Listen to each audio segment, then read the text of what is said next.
Thumb down, certain death. You've seen it in movies, museums, even memes. The image is perfect.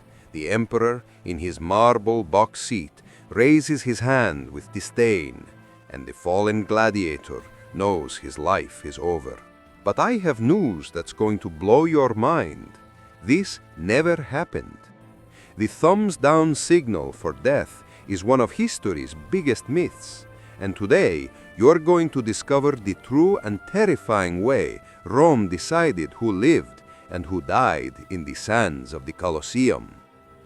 I'm Dr. Marco Silanos, historian at the University of Rome, with 20 years researching gladiatorial combat, and what I am about to reveal isn't in your textbooks.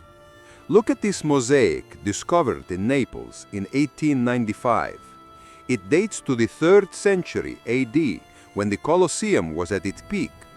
Here, an Orino referee holds his thumb up, and the fallen gladiator is being crowned with laurel leaves. Now look at this relief from the Archaeological Museum of Madrid from 200 AD. In this other record, the judge holds his fist closed, thumb hidden inside his palm. The defeated gladiator is being dragged away by his feet.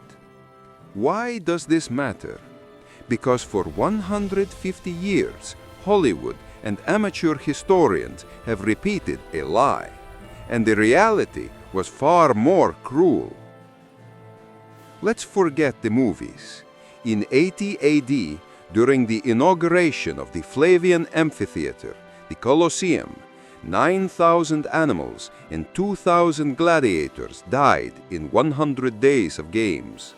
The crowd didn't shout for thumbs. They had specific gestures for each decision.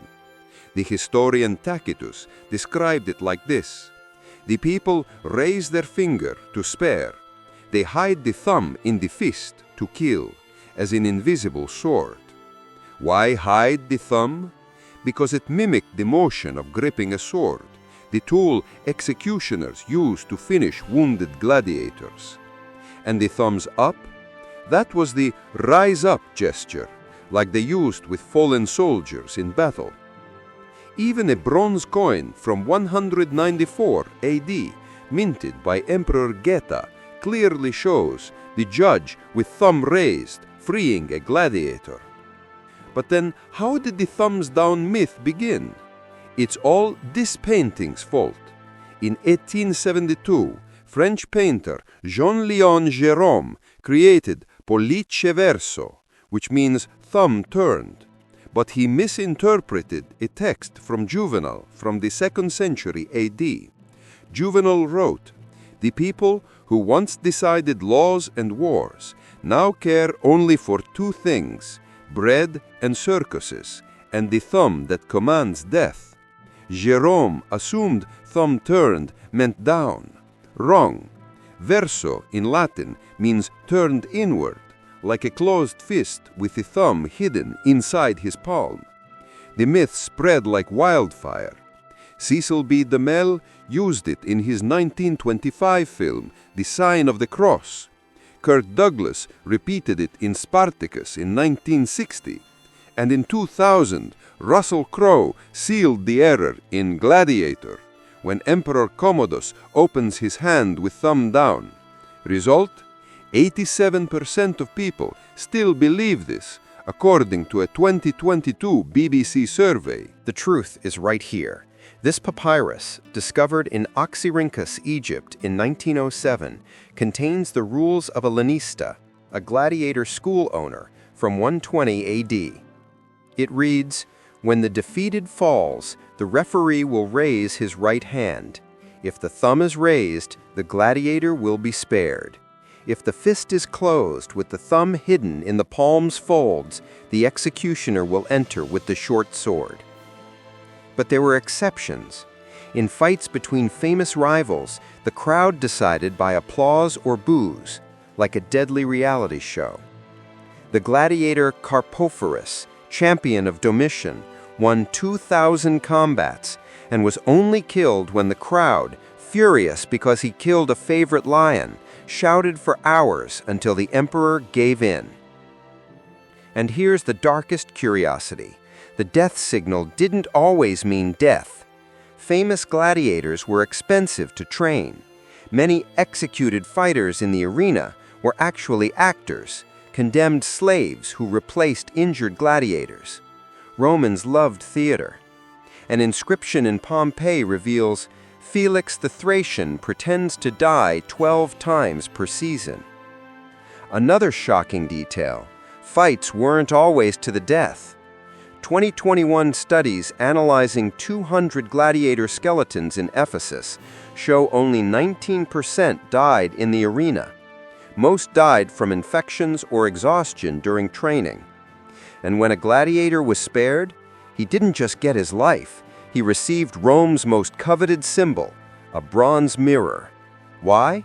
So he could see his face as a free man. This mirror is a recent discovery in the home of a former gladiator in Cologne. On the back, an inscription, L. Cassius won 17 times, freed in 105 AD. For a slave, seeing his own face without arena scars was revolutionary. It was proof he existed. The thumbs-down myth survives because it's simple, but the truth is more complex and more human.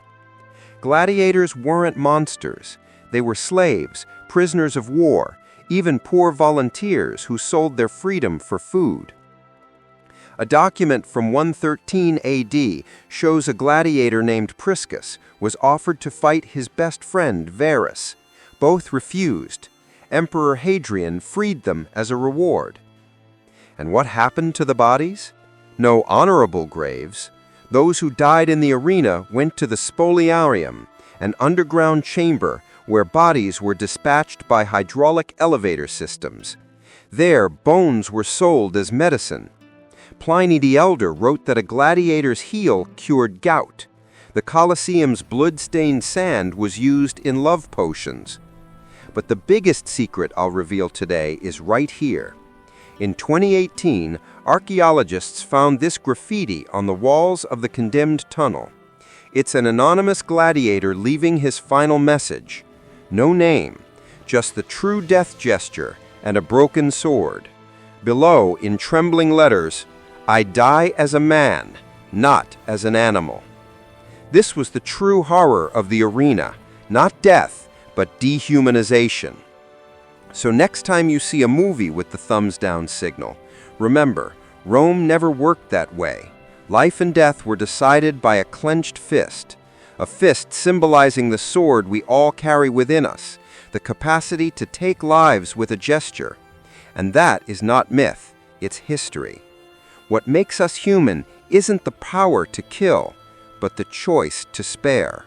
And that, more than any gesture, is what we should carry from the sands of the Colosseum into our own days.